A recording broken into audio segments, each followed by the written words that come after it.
बातमी आपल्यापर्यंत पोहोचते। मुलुंडमधील स्लॅब कोसळल्याच्या प्रकरणातली एक मोठी अपडेट आहे। मृत रामधनी यादव यांचे नातेवाईक आता संतप्त झालेले आहेत। शासनाकडून आम्हाला कुठलीही मदत मिळाली नाही असे नातेवाईकांचं म्हणणं आहे। आम्हाला वाऱ्यावर सोडून दिल्याचा आरोप या नातेवाईकांनी केलेला आहे।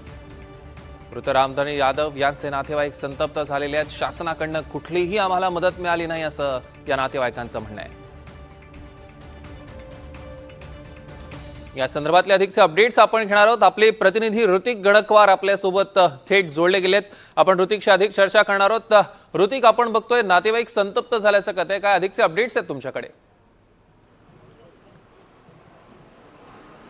नक्कीच आपण बघतोय मुलुंडमध्ये ज्या परिसरामध्ये घटना घडली, LBS मार्ग आहे समोर, आपण हे मेट्रोचं काम बघतोय। याच ठिकाणी हे मेट्रोचं काम सध्या सुरू आहे। मेट्रो मार्गिका 4 या ठिकाणून जात आहे आणि याच पुढे थोडंसं जाऊन बघितलं तर जो स्लॅब आहे कोसळला त्या ठिकाणी ती घटना घडलेली आहे आणि त्याच्या शेजारी असलेले जे उपासनी हॉस्पिटल आहे या हॉस्पिटलमध्ये सध्या जखमींवरती उपचार सुरू असल्याचं आपल्याला पाहायला मिळतंय। मात्र या घटनेमध्ये एकूण 4 जखमी झालेले होते, त्यामध्ये एक जण मृत पावलेला आहे, रामधनी यादव, जे की एका गावचे सरपंच आहे। जौनपुर जिल्ह्यातलं ते गाव आहे आणि त्यांसोबत त्यांचे जे उपप्रधान होते महेंद्र यादव, ते हॉस्पिटलमध्ये सध्या उपचार घेत असल्याचं पाहायला मिळतंय। त्यांचे सर्व नातेवाईक गाववासी या ठिकाणी असल्याचं आपल्याला पाहायला मिळतं आणि हे कुठेतरी संतप्त झालेले आहेत। काल फक्त येऊन गेले लोक, मात्र पुढे काय, आम्हाला ती जे रामधनी यादव मृत झालेले आहेत त्यांची डेड बॉडी गावाकडे न्यायची आहे, इथं कोणीही आमच्यासोबत मदतीला नाही। आपण त्यांच्याशी बातचीत करणार आहोत।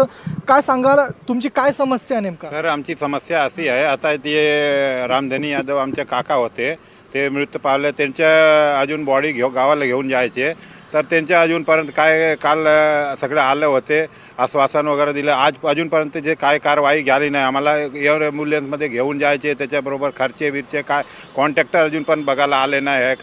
काल फक्त लोक येऊन गेले हॉस्पिटलमध्ये, कसं चाललं आहे, काय चाललं आहे, कोणीही म्हणजे इथे गव्हर्नमेंट आणि हे आश्वासन शासनाकडून काही कारवाई अजून ॲक्शन आम्हाला एकही माणूस भेटला नाही आहे।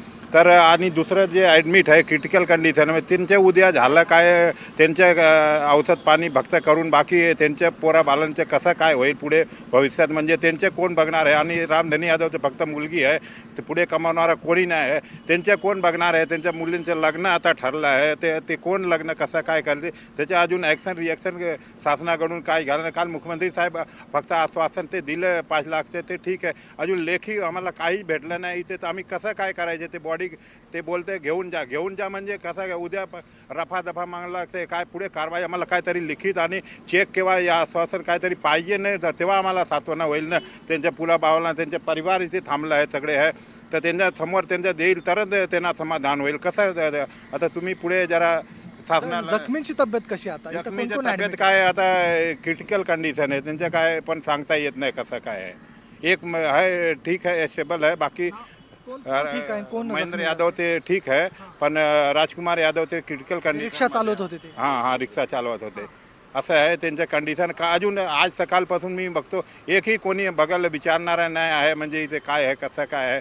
आता घेऊन जायचं त्यांचं कालपासून झालं आहे, कालपासून बॉडी तिथे पडून राहिलं आहे, आता किती दिवस राहील काय ते तुम्ही सांगा। ते मला शासनाकडून हेच माग आहे, ते त्यांच्या मुला बाळांचं काहीतरी भला व्हावा, म्हणजे एवढं आपलं मुंबई आपल्या देशाचं सगळ्यांचं महानगर, मोठा महानगर मुंबईसारखं आम्ही तिथे गर्व करतो हे मुंबई महानगरमध्ये राहून की आम्हाला तुम्ही कोण आहात रुग्णांचे आणि तुम्ही कालपासून इथं आहात? हाँ, कल मैं आया था यहाँ से, तो जो राजकुमार रेड्डी में जीजा जी लगते हैं, वो रिलेटिव है मेरे वो, तो कल से 1 या 2 जन खाली आए थे, लेकिन अभी कल से अभी तक कोई मतलब ना गवर्नमेंट से आया, ना BMC से आया, ना MC, कोई आके पूछा भी नहीं क्या हो रहा है क्या नहीं करके हो रहा है। ऐसे गवर्नमेंट सरकार ने अभी 5 लाख का बोला है, उसमें 5 लाख में भी क्या होने वाला? आप बताओ ना, 5 लाख में कुछ होता है क्या? उनके 3 लड़की है, उनका एजुकेशन, उनकी शादी, फिर अभी वहाँ से भी वो लिखित में कुछ मिला नहीं अपने को कैसा क्या है।